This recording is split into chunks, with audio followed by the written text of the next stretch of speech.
नमस्कार दोस्तों, B knowledgeable with SM के एक नए एपिसोड में आप सबका स्वागत है। आज हम बात करेंगे डिजिटल एंटरटेनमेंट की। एक समय था जब भारत में डिजिटल एंटरटेनमेंट का मतलब टीवी सीरियल या फिल्मों की ऑनलाइन स्ट्रीमिंग होती थी, लेकिन फिर एक नई लहर आई, वेब सीरीज़ की लहर। इस लहर में कुछ कंटेंट शानदार थे, समाज को जागरूक करने का काम करते थे, लेकिन उसी भीड़ में एक काली दुनिया ने अपनी जगह बनाई। एक ऐसी दुनिया जहां सॉफ्ट पॉर्न को वेब सीरीज़ का नाम दिया गया। आज हम जानेंगे उस दुनिया की कहानी, कैसे भारत में सॉफ्ट पॉर्न ऐप्स का उदय हुआ, कैसे वो समाज के हर कोने में घुस गए और फिर कैसे उनका तेजी से पतन हुआ। साल 2016-17 में जब नेटफ्लिक्स और अमेज़ॉन प्राइम भारत आए तो लोग खुश हो गए कि नया कंटेंट मिलेगा, लेकिन उसी दौर में कुछ देसी प्लेटफॉर्म ने वेब सीरीज़ के नाम पर एक अलग रास्ता चुना।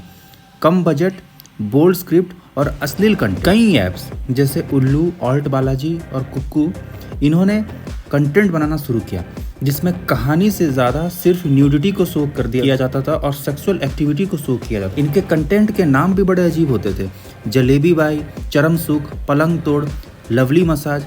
ये सारे सीरीज सोसाइटी के लिए एक जहर का काम कर रहे थे। इन ऐप्स ने सीधे युवाओं को टारगेट किया। कोई एज की लिमिट नहीं, कोई सेंसरशिप नहीं, कोई रेगुलेशन नहीं, कुछ भी नहीं। 14 साल के बच्चे भी इन ऐप्स को इजीली एक्सेस कर सकते थे। धीरे धीरे समाज में इसका असर दिखने लगा। महिलाओं के प्रति जो नज़रिया था वो बहुत ही घिनौना होते गया। रिश्तों में दरारें आने लगी और मानसिक बीमारियां भी लोगों को होने लगे। फिर 2021 में पहली बार सरकार जागी और नए आईटी रूल्स लाए, लेकिन ये ऐप्स अलग अलग नामों से वापस आ जाते थे। जब भी इन्हें प्ले स्टोर से हटाया जाता तो ये वेबसाइट से डाउनलोड हो जाते।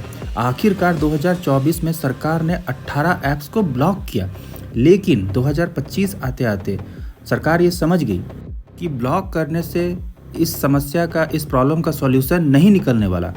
फिर जुलाई 2025 में सरकार ने आखिरकार 25 ऐप्स और वेबसाइट को परमानेंटली बैन करने का डिसीजन लिया, जिसमें उल्लू, ऑल्ट बालाजी और कुक्कू जैसे बड़े एडल्ट साइट्स शामिल थे। इस बैन के बाद कई ऐप्स बंद हो गए, कुछ वेबसाइट डार्क वेब पर चली गई, लेकिन ऑडियंस ने अब खुद दूरी बनाना शुरू कर दिया। एकता कपूर जैसी बड़ी हस्ती ने ऑल्ट बालाजी से दूरी बना ली। अब लोग पूछने लगे हैं, क्या सच में ये एंटरटेनमेंट था? ये कहानी सिर्फ इन एडल्ट ऐप्स की नहीं है दोस्तों, ये हमारी सोच की है। हमें खुद तय करना होगा कि एंटरटेनमेंट के नाम पर क्या ये सही था। सरकार ने अपनी जिम्मेदारी निभाई, अब समय है समाज की जागने की। अगर आप मानते हैं कि ये वीडियो लोगों को सोच को दिखाता है तो इसको ज़रूर शेयर करिए, लाइक कीजिए, कमेंट कीजिए और सब्सक्राइब करना बिल्कुल ना भूलें। Thank you.